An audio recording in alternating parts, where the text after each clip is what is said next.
In this lesson, let's take a look at how easy it is to update or change the formatting of our content because we're using CSS. So I'm in my favorite HTML editor, which I happen to use Dreamweaver, and I'm in the Lesson 8 folder. Let me show you where it is. In Chapter 8, and I've opened the Bridges blog folder, and I've got the homepage open, which is index.html. That's what I'm seeing right here.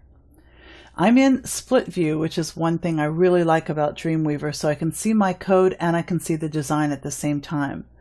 I've gone down here to my blog postings and I'm clicking and just selecting or clicking in this text for these subheads and going over and taking a look at my code, and I can see that in my code the style that is used is called H2. So what if we were to change the color of H2? It would automatically update not only on this page, but we can have it update on all of our pages because we're using an external style sheet.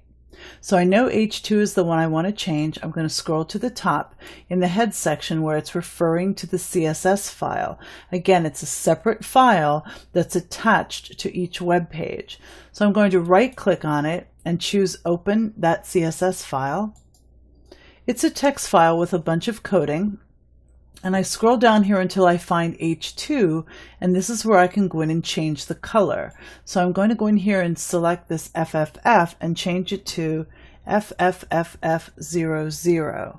I'm going to save my file, and then I'm going to go back here, and you'll see that all of my headlines that are in H2 automatically updated to a bright yellow. That was the color that I chose. So in just a few seconds, I was able to change that content. If I had 50 web pages, I could change all 50 at once because I'm using an external style sheet, and I opened that style sheet, made the change, and Dreamweaver or the HTML editor that you use would automatically update it on all the pages.